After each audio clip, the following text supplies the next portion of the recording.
Nous avons affaire ici au Dr Zygmunt Beckman et nous allons lui poser certaines questions. Première question. Quels sont les bienfaits de la course au niveau musculaire et cardiologique? L'activité physique, le sport, est un facteur d'épanouissement pour le jeune garçon ou la jeune fille, et en particulier un épanouissement aussi bien physique que psychique. Et dans cet épanouissement, évidemment, il faut avoir, dans un corps sain, un esprit sain, il faut avoir les muscles qui permettent à faire bouger ce grand corps et sans être malade. Et donc, du coup, ceci nécessite une préparation, en particulier un coaching, un accompagnement, et il est important de faire les choses modérément, progressivement, pour évoluer et pour qu'on puisse ne pas avoir de soucis de lésions, de soucis de maladie. Le système cardiovasculaire qui fait fonctionner les muscles est donc, par le biais de l'entraînement, stimulé, et il est donc prouvé que grâce à cette stimulation, ultérieurement, on aura beaucoup moins de maladies cardiovasculaires. C'est donc un ensemble cœur, poumon, muscles et évidemment ensuite métabolisme, le rein, le foie et tout ce qui est alimentation vont aussi participer à préparer le terrain pour des performances, pour qu'on puisse dans la vie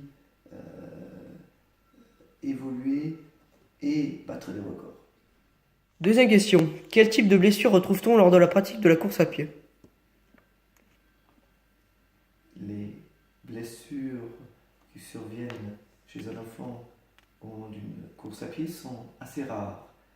Avant tout, on a des blessures en période adolescence et jeune adulte. Les très jeunes enfants sont doués pour la course à pied et en raison de leur grande souplesse, il n'y a pas beaucoup de lésions. Dans les lésions aiguës, on a les entorses, simples ou moins simples, on a les fractures, parfois même des fractures de fatigue, d'où l'intérêt d'avoir un entraînement raisonnable et accompagné. Et on a ensuite des arrachements osseux. Dans les lésions chroniques, on a des osteochondrites, on a des lésions chroniques au niveau musculaire, mais il faut aussi, au moment d'une plainte du jeune sportif, penser à d'autres causes de douleur, par exemple des tumeurs ou effectivement des maladies inflammatoires autres, des rhumatismes articulaires. Donc un bilan chez un spécialiste est toujours indiqué en cas de douleur, et évidemment à ce moment-là on propose des examens complémentaires. Quel rôle a l'hydratation et l'alimentation dans le domaine de la course à pied? Une alimentation équilibrée est utile et nécessaire chez tout sportif, et cette alimentation comporte l'apport en eau et un apport important pour qu'on puisse avoir un métabolisme, mais aussi pour qu'on puisse, au niveau musculaire, lancer la petite machine au début au niveau aérobique, ça veut dire les courtes distances et après l'anaérobie, et ainsi éviter qu'on ait un taux trop important de lactate. Or, les lactates, on en voit, et tout ce qui est métabolisme négatif, on n'en voit pas tellement avant l'âge de 14-15 ans.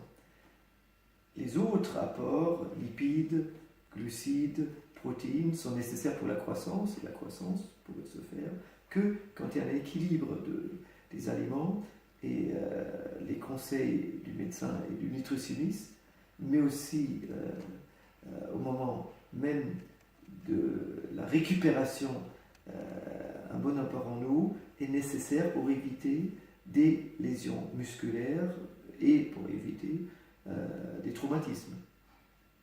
À quoi servirait la musculation et le gainage lors de la pratique de la course à pied? Pour toute activités sportives, en particulier pour l'athlétisme et la course à pied, il faut une certaine préparation. Et cette préparation va s'adapter à chaque âge. Et on a donc maintenant, en particulier à l'INSEP à Paris, à l'Institut national de sport et de la performance, des programmes qui permettent de stimuler les enfants selon leur âge et de les accompagner.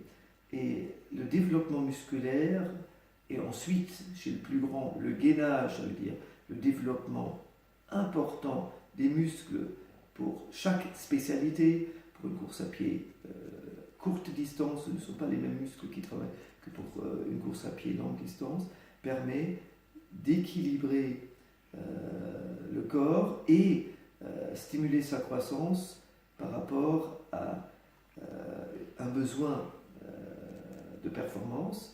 Et on peut donc ainsi, à long terme, diminuer les maladies cardiovasculaires, ça a été prouvé par les cardiologues, pédiatres, mais aussi les cancers, et bien sûr, surtout où on voit que la plupart des 16 à 25 ans pratiquent guère plus de sport que les 65 à 75 ans, et surtout l'obésité.